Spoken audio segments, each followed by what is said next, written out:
Kita semua adalah pendosa. Hanya saja kita berbeda jalan masing-masing dalam memilih dosa. Jika belum bisa memperbaiki diri sendiri, jangan pernah menjatuhkan seseorang seolah-olah kamu adalah yang paling hebat. Hanya Tuhan yang bisa membalas kebaikan dan keburukan seorang hamba. Kita tidak ada hak untuk menghakimi seseorang atas dosa-dosa yang sudah diperbuat. Jangan menghina masa lalu orang. Ingat, air hujan yang jernih saja berasal dari awan yang hitam. Untuk menjadi sesuatu yang baik, tak harus berasal dari tempat yang bersih. Sekotor apapun kita di masa lalu, Tuhan akan selalu memberi kesempatan kita untuk menjadi manusia yang lebih baik. Apakah kalian yang sudah benar-benar sempurna tak pernah melakukan salah?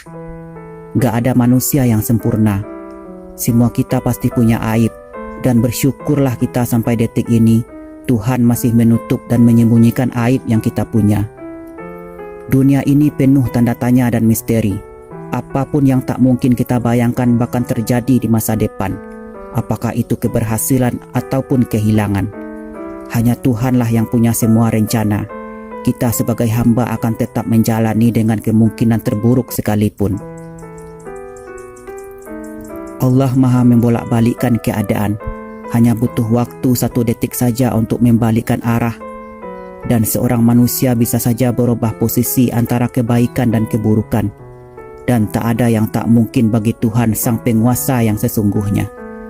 Kita semua harus tahu, syarat mati gak harus tua dan gak harus sakit. Jadi mulai sekarang yang suka mendikte seorang pendosa, seharusnya lebih baik introspeksi diri masing-masing. Apakah Anda sudah cukup sempurna jadi manusia?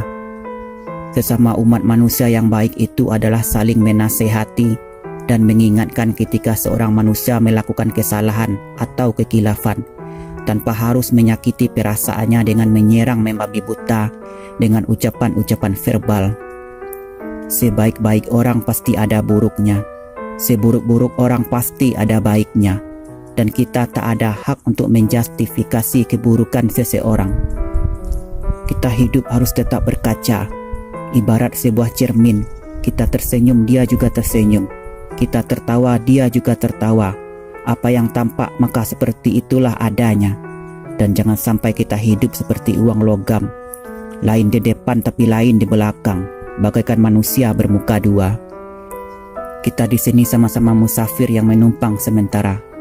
Jangan karena keserakahan bumi ini terasa dalam genggaman dan jadi milik manusia yang rakus berakal secuil. Manusia bodohlah yang mengagung-agungkan dunia yang bersifat sebentar saja.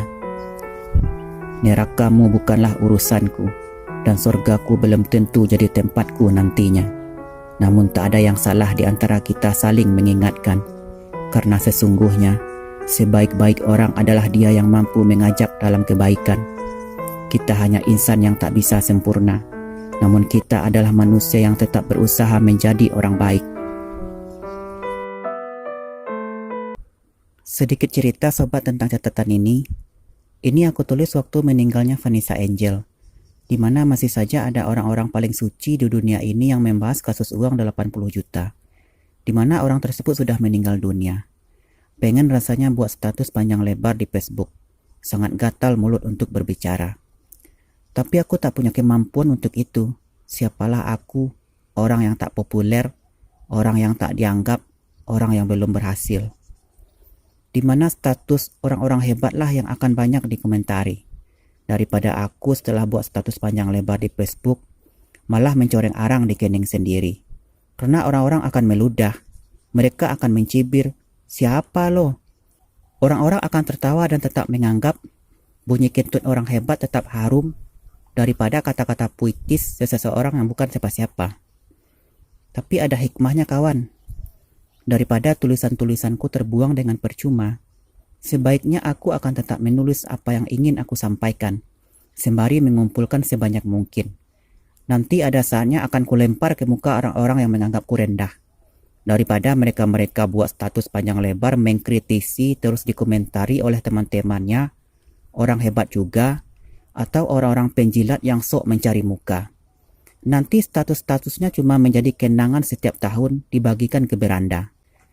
Sedangkan tulisanku yang diupload di YouTube gak akan ada yang tahu. bisa jadi membawa keberkahan.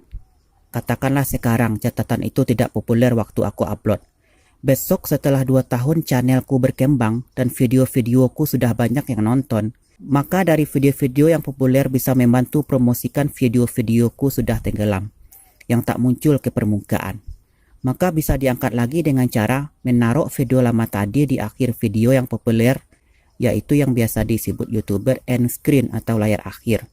Maka bisa jadi video yang tenggelam tadi bisa terangkat lagi ditonton orang banyak.